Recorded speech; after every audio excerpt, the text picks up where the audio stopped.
Hello students, good morning सगळ्यांना. आज या ठिकाणी आपल्याला नवीन आणि तुमच्या आवडीचं असणारं चॅप्टर चालू करायचं आहे. ते म्हणजे final account of cooperative society. एखाद्या कोऑपरेटिव्ह सोसायटीचे फायनल अकाउंट या ठिकाणी आपल्याला आजच्या लेक्चरमध्ये प्रिपेअर कसं करायचं ते शिकायचं आहे. Final accounts of a cooperative society खूप इंटरेस्टिंग आणि तुमच्या आवडीचं असणारं चॅप्टर आहे. तुम्हाला फायनल अकाउंट येतच ऑलरेडी. फर्स्ट सेमिस्टरमध्ये आपण पाहिलेलं आहे. तुम्ही 12thमध्ये पाहिलं, 11thमध्ये फायनल अकाउंट अगदी सेम. पण त्या ठिकाणी तुम्ही सोल ट्रेडरचं फायनल अकाउंट पाहिलं, त्याच्यानंतर पार्टनरशिपचं पाहिलं 12thमध्ये असताना. परत फर्स्ट इयरला सोल ट्रेडरचं फायनल अकाउंट पाहिलं. आता या ठिकाणी आपल्याला कोऑपरेटिव्ह सोसायटीचं फायनल अकाउंट्स कशा पद्धतीनं प्रिपेअर करायचं, how to prepare final account of a cooperative society. Cooperative सोसायटीचं फायनल अकाउंट प्रिपेअर करायला आजच्या लेक्चरमध्ये शिकायचं आहे. तर क्वेश्चन आहे तुमच्यासमोर. या क्वेश्चनमध्ये बघा काय विचारलेलं आहे. फक्त लक्ष देऊन ऐका. पहिला प्रॉब्लेम पहा. या ठिकाणी पाहू शकतो, the following is the receipt and payment account of a सहकारी cooperative society for the year ended on 30th June 2019. Receipt आणि पेमेंट दिलेला आहे. रिसिप्ट आणि पेमेंट दिलं आहे. बघूया काय काय सांगितलं आहे. Entrance fee 5,000, share capital 10,000 shares आहेत आणि एक शेअर 10 रुपयाचा. 10,000 मल्टिप्लाय बाय 10 करा, 1,00,000 रुपये शेअर कॅपिटल असे. शेअर कॅपिटल आपण कुठं दाखवतो? बॅलन्स शीटच्या लायबिलिटी साईडला. बँक लोन 50,000 लोन आहे, बँकेकडून घेतलेलं, लायबिलिटी आहे. नेक्स्ट आहे गुड्स सोल्ड आणि गुड्स सेल केले आहेत. सेल ऑफ गुड्स और कमोडिटी आहे. सेल कुठे लिहायचं? ट्रेडिंग अकाउंटच्या क्रेडिट साईडला. त्याच्यानंतर पेमेंटमध्ये बघा कोणकोणते पेमेंट केले आहेत. तर पहिलं आहे payment made for purchase of A goods और कमोडिटी. तर पहिल्यांदा आपण गुड्स किंवा कमोडिटी परचेस करण्यासाठी पैसे दिले 1,30,000. परचेस कुठे टाकतो आपण? ट्रेडिंग अकाउंटच्या डेबिटला. Salary to staff, office and rent, store rent, these are the expenses. Indirect expenses profit and loss अकाउंटच्या डेबिटला. प्रिंटिंग अँड स्टेशनरी हे सुद्धा प्रॉफिट लॉसच्या डेबिटला. इंटरेस्ट ऑन लोन हे सुद्धा प्रॉफिट अँड लॉस अकाउंटच्या डेबिटला. फर्निचर असेट आहे बॅलन्स शीटच्या असेट साईडला. Typewriter is also asset. टाईपरायटरसुद्धा असेट आहे, बॅलन्स शीटच्या असेट्सला टाका. कॅरिएज ऑन परचेस, ज्यावेळेस तुम्ही परचेस केलं त्यावेळेस कॅरिएजसाठी एक्सपेन्सेस पे केले. So carriage is direct expenses. Hence म्हणून कॅरिएज इनवर्ड किंवा कॅरिएज ऑन परचेस जे आहे ते दाखवायचं आहे ट्रेडिंग अकाउंटमध्ये, कारण ते डायरेक्ट एक्सपेन्सेस आहे. ट्रॅव्हलिंग एक्सपेन्सेस 1,200 रुपये जनरल एक्सपेन्सेस. आणि हे दोन एक्सपेन्सेस आहेत काय? इनडायरेक्ट प्रॉफिट लॉसच्या डेबिटला. क्लोजिंग बॅलन्स सांगितलं आहे. कॅश आणि bank both are asset, asset साईडला टाकून द्या. याच्यानंतर ॲडिशनल इन्फॉर्मेशनमध्ये काय सांगितलं आहे बघूया. क्लोजिंग स्टॉक सांगितलं आहे. क्लोजिंग स्टॉकचे दोन इफेक्ट, एक ट्रेडिंगच्या क्रेडिटला, दुसरा बॅलन्स शीटच्या असेटला. संपलं. Furniture purchased on 1 October 2018. Depreciation charge 10%. Furniture कधी परचेस केलं? हे फर्निचर 80,000चं 1 ऑक्टोबर 18ला. आणि आपल्याला कधीचं सांगितलं आहे? शेवटची डेट 30 जूनची. ऑक्टोबरपासून 30 जूनपर्यंत मंथ मोजा बरं. 1 ऑक्टोबर 2018पासून 30 जूनपर्यंत. ऑक्टोबर, नोव्हेंबर, डिसेंबर 3 महिने. जानेवारी, फेब्रुवारी, मार्च, एप्रिल, मे, जून 6 आणि 3 9 महिने. 9 महिन्याचं डेप्रिशिएशन चार्ज करायचं आहे फर्निचरवरती. ओके, चला मग काय करणार तुम्ही? फर्निचरचं डेप्रिशिएशन 9 महिन्याचं फर्निचरचं डेप्रिशिएशन मायनस करायचं फर्निचरमधून, बॅलन्स शीटच्या असेट्स बाजूला टाकून द्यायचं. नेक्स्ट आहे entrance fee is to be transfer to reserve fund. Entrance fee जी आहे ती सगळीच्या सगळी फीस कुठं टाकून द्या म्हणते त्यांनी? रिझर्व्ह फंडला ट्रान्सफर करा म्हणलं आहे. म्हणजे 5,000 उचलायचे आणि बॅलन्स शीटच्या लायबिलिटी साईडला रिझर्व्ह फंड नावाचा एक अकाउंट क्रिएट करायचं, त्याच्यामध्ये टाकून द्यायचं. आउटस्टँडिंग सॅलरी अँड रेंट 5,000 आणि 1,000. आउटस्टँडिंग सॅलरी आणि रेंट आहे. Outstanding salary. आउटस्टँडिंग एक्सपेन्सेस काय करतो बेटा आपण पर्टिक्युलर एक्सपेन्सेसमध्ये ॲड करतो आणि बॅलन्स शीटच्या लायबिलिटी साईडला टाकून देतो. सेम तेच करायचं आहे. आणि लास्ट सांगितलं आहे stock of stationery at the end of period was ₹400. Stationery हे बघा एक्सपेन्सेस 2,400 होते. त्यापैकी प्रिंटिंग अँड स्टेशनरीचा स्टॉक काही मटेरियल शिल्लक राहिलं ₹400. मग काय करणार बेटा तुम्ही ते मटेरियल शिल्लक राहिला स्टॉक शिल्लक राहिला त्या प्रिंटिंगमधून मायनस करा आणि बॅलन्स शीटच्या असेट साईडला टाका. Okay. Prepare trading account profit and loss account for the year ended 30 June 2019 and balance sheet as on that date. Okay. Question समजून घेतला. आता ह्याची एक स्क्रीनशॉट घ्या बाळांनो. आपण आता क्वेश्चन सॉल्व करूया. ठीक आहे. चला सगळ्यात पहिला आयटम काय आहे एंट्रान्स फी आणि त्याच्यावर ॲडजस्टमेंट काय सांगितले 5th नंबरची entrance fee is to be transfer to reserve fund. So पहिलाच आयटम एंट्रान्स फी रिझर्व्ह फंडमध्ये ट्रान्सफर करा. रिझर्व्ह फंड म्हणून बॅलन्स शीटच्या लायबिलिटीला एक अकाउंट काढा. Reserve fund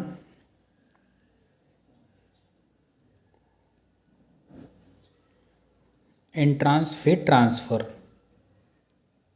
entrance fee transfer किती आहे 5,000. संपलं एकच इफेक्ट. नेक्स्ट पुढं काय आहे पुढं सांगितलं आहे शेअर कॅपिटल. शेअर कॅपिटलसुद्धा या ठिकाणी बॅलन्स शीटच्या लायबिलिटी साईडला टाकायचं आहे. बॅलन्स शीटची ही लायबिलिटी साईड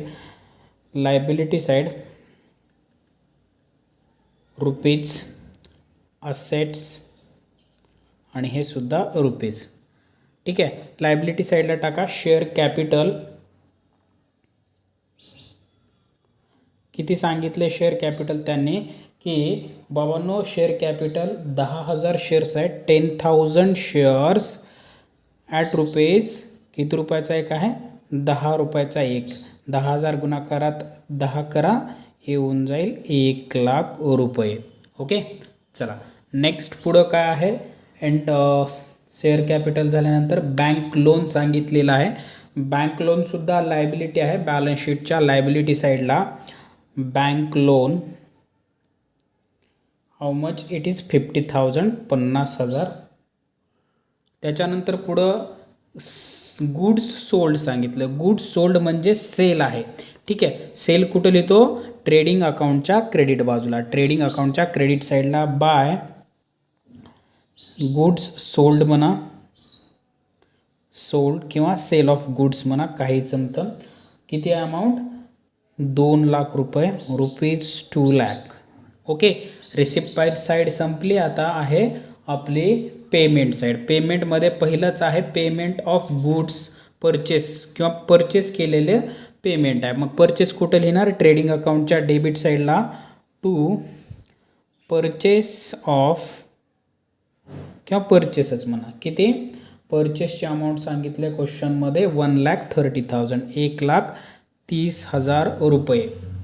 नेक्स्ट त्याच्यानंतर पुढं काय आहे सॅलरी टू स्टाफ आणि याच्यावर ॲडजस्टमेंट आहे म्हणून आपण इनरला लिहूया. प्रॉफिट अँड लॉस अकाउंटच्या डेबिट साईडला टू सॅलरी आणि ॲडजस्टमेंट सांगितले म्हणून आपण इनर बाजूला लिहिले 35,000. आउटस्टँडिंग ॲडजस्टमेंट आहे याच्यावर आउटस्टँडिंग सॅलरी नावाची.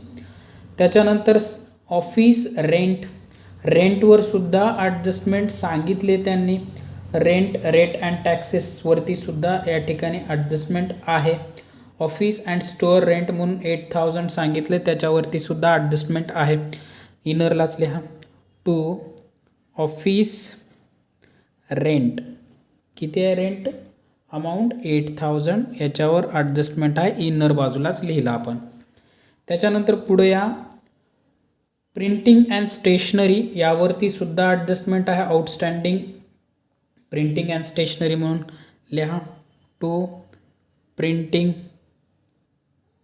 अँड स्टेशनरी 2,400 यावरती ॲडजस्टमेंट आहे. इनर बाजूला लिहिलं आपण. त्याच्यानंतर आहे interest on loan 4250. Interest on loan एक्सपेन्सेसचा प्रॉफिट लॉसच्या डेबिटला टू इंटरेस्ट ऑन लोन किती आहे 4250 रुपये प्रॉफिट लॉसच्या डेबिटला. त्याच्यानंतर सांगितले फर्निचर बॅलन्स शीटच्या असेट्सला लिहा. इनर बाजूला डेप्रिशिएशन आहे याच्यावर. फर्निचरची अमाऊंट सांगितले त्यांनी. फर्निचर आहे 80,000 80,000 इनर साईडला. त्याच्यानंतर फर्निचर झाल्यानंतर आहे टाईपरायटर इज ऑल्सो फिक्स्ड असेटलाच लिहा. टाईपरायटर 10,000 ॲडजस्टमेंट नाही याच्यावर. नेक्स्ट टाईपरायटर झाल्यानंतर पुढं सांगितलं आहे कॅरिएज ऑन परचेस डायरेक्ट एक्सपेन्सेस आहे म्हणून ट्रेडिंग अकाउंटच्या डेबिट साईडला टू कॅरिएज ऑन परचेसवरती कॅरिएजची अमाऊंट सांगितले 5,350. त्याच्यानंतर आहे ट्रॅव्हलिंग एक्सपेन्सेस इनडायरेक्ट एक्सपेन्सेस आहे प्रॉफिट लॉसच्या डेबिट साईडला टू ट्रॅव्हलिंग एक्सपेन्सेसची अमाऊंट सांगितले क्वेश्चनमध्ये. ट्रॅव्हलिंग एक्सपेन्सेस इज 1,200 आहे 1,200 आहे. त्याच्यानंतर जनरल एक्सपेन्सेस सुद्धा प्रॉफिट लॉसच्या डेबिटलाच टू जनरल एक्सपेन्सेस किती आहेत जनरल एक्सपेन्सेस 2,800. त्याच्यानंतर क्लोजिंग बॅलन्स सांगितलं आहे कॅशचं आणि बँकचं. दोन्ही क्लोजिंग बॅलन्स शीटच्या असेट साईडला कॅश सांगितलं आहे 16,000 16,000 आणि बँक सांगितलं आहे 60,000 60,000. ओके चला संपला प्रॉब्लेम. आता ॲडिशनल इन्फॉर्मेशन नंबर 1 क्लोजिंग स्टॉकचे दोन इफेक्ट. एक ट्रेडिंग अकाउंटच्या क्रेडिट साईडला बॅलन्स शीटच्या असेट साईडला लिहा. ट्रेडिंगच्या क्रेडिटला पहिला इफेक्ट बाय क्लोजिंग स्टॉक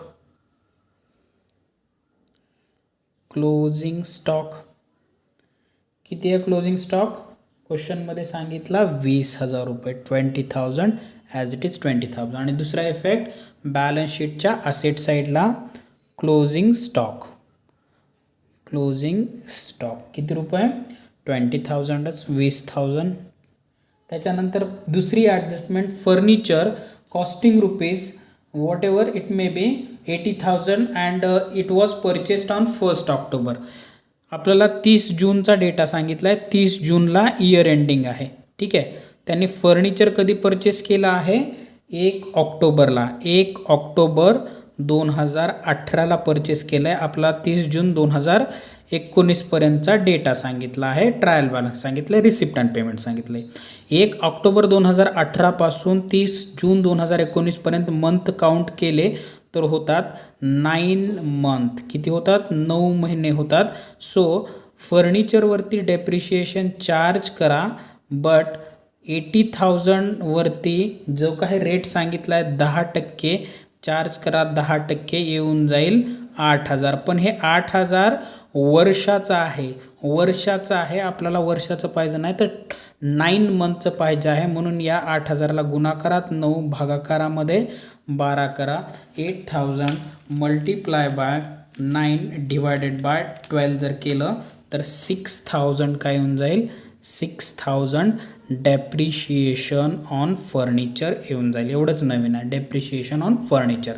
वजा करा less depreciation at the rate 10% for 9 month 9 महिन्यासाठीचं 6,000 याच्यातून मायनस करा 74,000 आउटरला येऊन जाईल.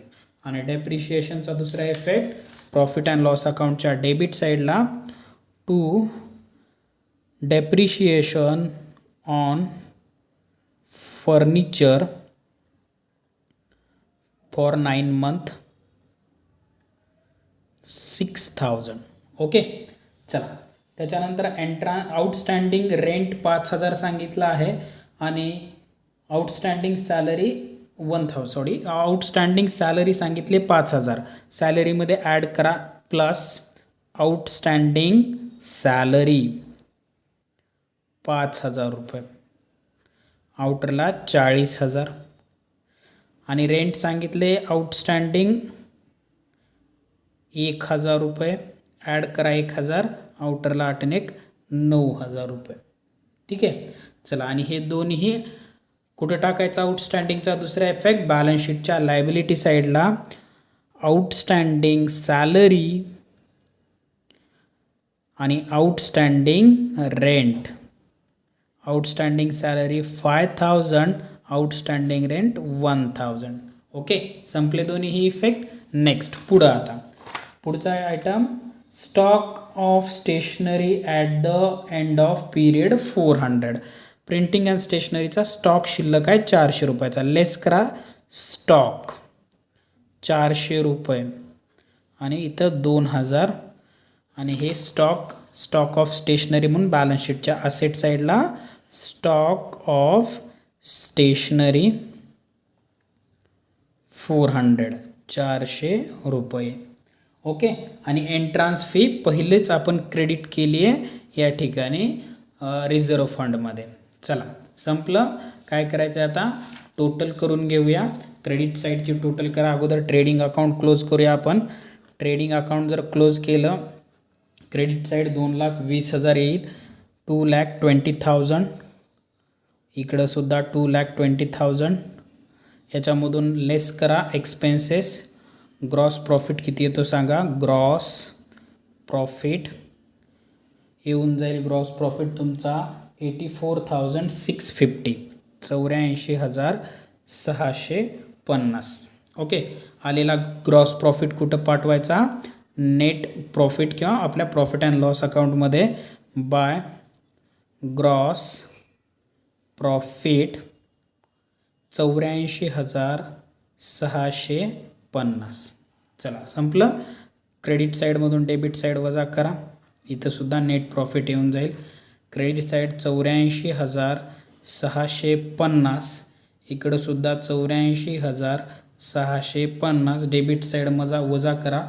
नेट प्रॉफिट किती येतो. नेट प्रॉफिट जर कॅल्क्युलेट केला तुम्ही तर येऊन जाईल 19,400 19,400. करा कॅल्क्युलेट. 19,400. चला आणि हा आलेला नेट प्रॉफिट कुठं ट्रान्सफर करायचा. बॅलन्स शीटमध्ये. नेट प्रॉफिट म्हणून स्वतंत्र लिहा. Net profit for current year 19,400 रुपये. आता जर टोटल केली बॅलन्स शीटच्या लायबिलिटीची असेट्सची टोटल करून बघा.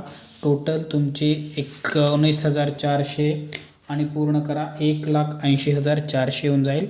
1,80,400 1,80,400 1,80,400.